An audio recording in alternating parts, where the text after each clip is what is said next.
Well, my last job was Army infantry in Afghanistan, and since I started speaking, nobody's tried to shoot me yet.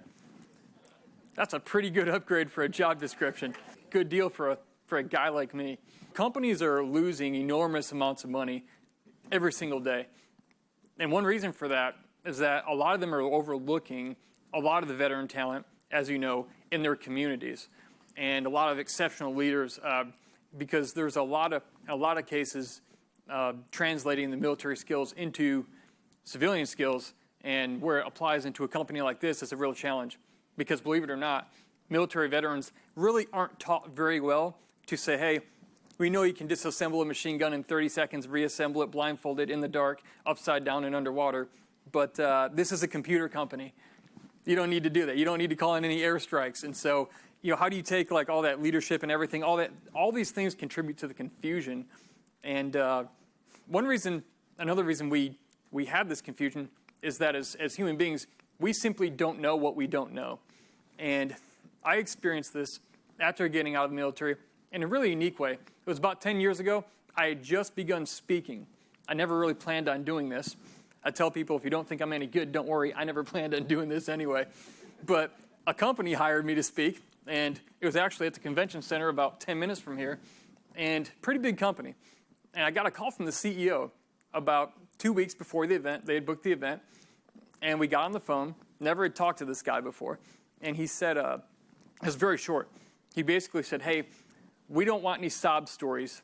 We know you're a veteran. We don't want any sob stories. We don't want our people to feel uplifted. I'm thinking, man, has this guy read anything about me? Has he watched any of my videos? I mean, he paid me to come speak, and he knows nothing about me. Because if he did, he wouldn't even feel the need to say that. But he had bought into some sort of bias or stereotype because I was an injured veteran that apparently, I would be a depressing person or whatever the case. I don't know what he was thinking. And I remember the way that made me feel. Some of you might even have had people do that to you, and you know how it feels. Well, if you do, then it also goes without saying. It goes to follow that if I place stereotypes on people, even subconsciously, a lot of the times we don't realize we're doing it. It's self-awareness. But it goes without saying that if people do that to us and we feel that way, then when we do that to other people, it also makes them feel that way. And again, we're all human beings. We have, ideas we buy into, and sometimes, again, we don't even realize that we're doing it. And so self-awareness is a big thing there, because what can happen is you might have a veteran come and apply for a job at a company like this one, and then maybe something like that gets in the way, and the veteran goes off and doesn't come to this company, but then gets picked up 2 weeks later by a major competitor who recognized some things maybe that the other people didn't, and now that person might actually become a very high performer and producer in that company, and that becomes even stiffer competition, and nobody wants that kind of thing. All right, you don't ever want to strengthen your enemies in a war zone. You want to take them down. In the marketplace, it's a war zone. It's the same thing. And so it's kind of like this quote by Mark Twain. It was attributed to Mark Twain, and it goes like this. He said, it ain't what you don't know that gets you into trouble. It's what you know for sure that just ain't so. Yeah. I've made a lot of assumptions. I've had a lot of ideas about a lot of different people, and I really had to check myself because I find myself still doing it. And I'll just be totally transparent with you. I've had some less than stellar experiences with some veterans in my veteran community, and I've had to fight myself to not blanket the whole community in my mind as they're all that way. Every community has stellar people in it, and they also have the other end of the spectrum where these people just need a little more help with things, and we have to sometimes just try and work with them. And so it doesn't have to be this way, though, with any group of people, but in this case, veterans.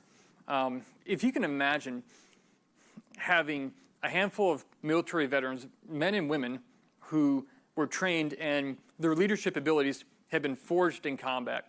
Like, it's one thing to learn it in a textbook, but then when your life is on the line and the people around you, you have to practice these things in an environment where the penalty for failure sometimes is death. And I came very close to that on numerous occasions. That is the kind of tested experience anybody, I would say, should be grateful to have on their side. And there are a lot of stereotypes about veterans. We've already heard some of that today. A lot of people think, well, veterans are all the same, whatever that means. All the same in what way? They think maybe they're lazy or entitled or unstable. Maybe they came back and they have this post-traumatic stress diagnosis. And so we're like, oh, wow, this guy, maybe he's unstable. We don't know if he's going to go off, whatever that means, in all these different situations. And I would encourage you to look past things like that, because it's not what the media or a lot of other people would like to convince you that kind of stuff is. Whenever I talk about post-traumatic stress and resilience training with the military, I mean, my opinion is that everybody has post-traumatic stress. You know why? Because life happens to, right? We all have horrible experiences. I've had my bad war experiences. You've had your own bad war experiences in your life.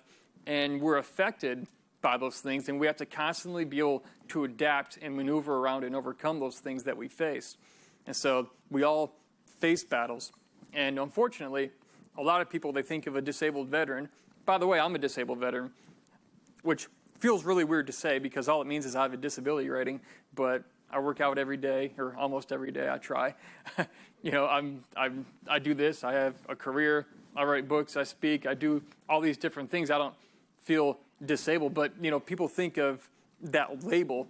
And by the way, with labels, I remember a guy said one time, I don't remember who it was, but he said, when you label me, you negate me.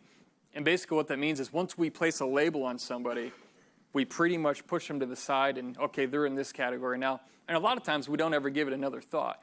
And that can be not just bad for that person, but even detrimental to us, because that person actually could have brought maybe some value to your life or to your organization in a way that you didn't originally see.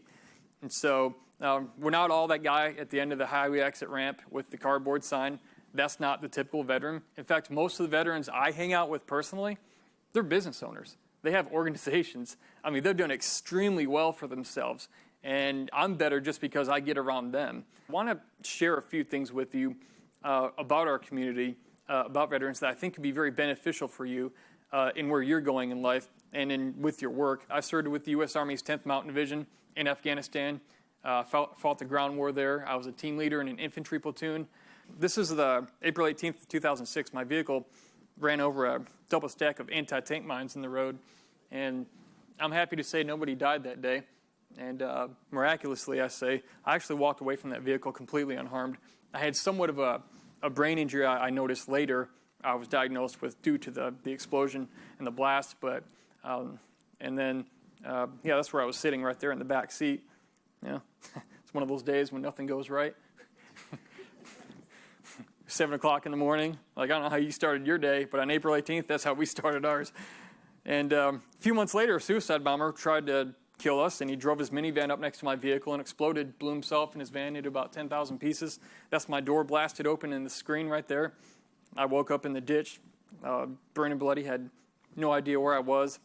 And people ask me how hot it was in Afghanistan, because it's hot. I just tell them it was 5,000 degrees when I left, and they usually stop asking questions because it actually did burn me. This is a full-face second-degree burn. There's actually a worse picture, but it was pretty graphic, so I didn't bring it. But that was taken right after it happened. And this is my Purple Heart license plate. It says, "Nice try." If you don't know, a Purple Heart is an award nobody wants, because you get that award if you get blown up, shot, or stabbed by the enemy while fighting them. And so it's an enemy marksmanship badge, we call it. Or my Navy SEAL buddy Jay, he calls it the Slow Mover Award. Didn't get out of the way in time. Of course, we questioned him on that. We're like, we know you're a Navy SEAL, but you can't, outrun bullets, buddy. He got shot 12 or 13 times, and so he clearly can't outrun bullets. But what I really want to share with you are 3 things that I think you should know about veterans when you consider hiring them or working with them. And a few of these things have been mentioned already, but something about veterans is that we are extremely accustomed to having to be underpaid and overworked and work long hours in horrible conditions and get little to no recognition for it. That's pretty much military life. It is thankless. And it's so much that way that we even get to the point where, we pride ourselves on the fact that we did more than other people with less resources. I mean, veterans in the room, you can attest to this. Can you imagine having somebody on your team that is such a hard worker and driven. They're like, we don't care what it takes. We're going to do this, even though those other guys have all the high-tech equipment. Like, we're going to get it done, and we're going to do it better anyway. Like, that's the kind of drive that the military instills within people. I mean, extremely valuable for a team. And so another thing is that, veterans, in a lot of ways, are not typical. And I think you can take that in a lot of ways. And as a veteran, I would agree with that. But, like Connie had mentioned, we're flexible. We're able to adapt. We expect everything to go wrong.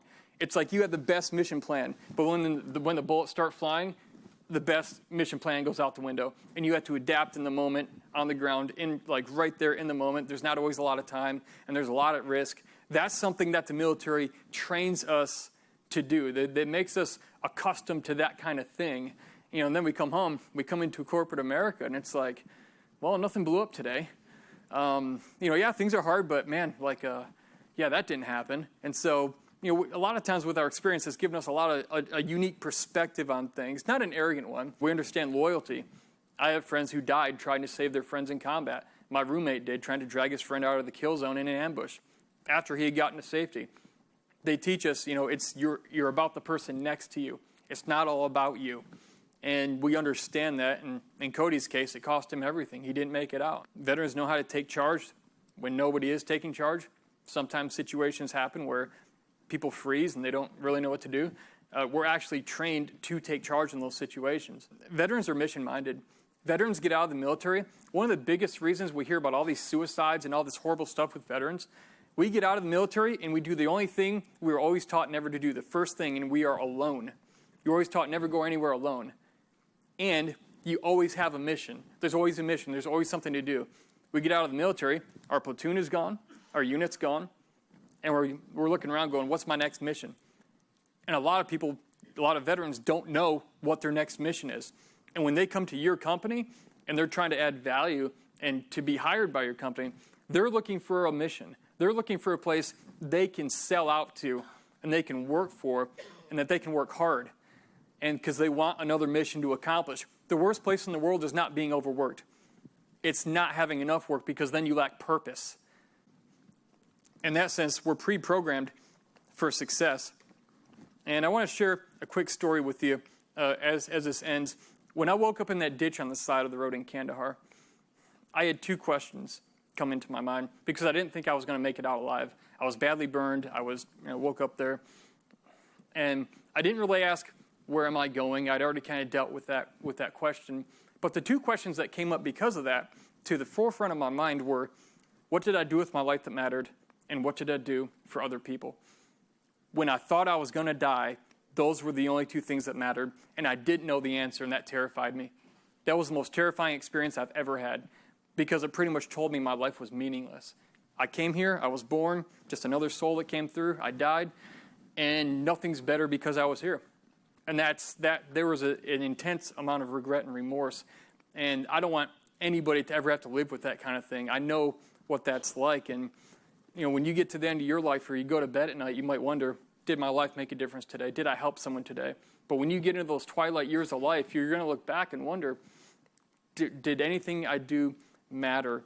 And I can tell you, when you give a veteran a chance who's looking for a new mission, you're doing work that matters. And you'll not only help them find their next mission and live a meaningful life, you might just find one of the greatest senses of fulfillment that you've ever encountered because at the very least, you gave somebody a chance and you helped make a difference in their life.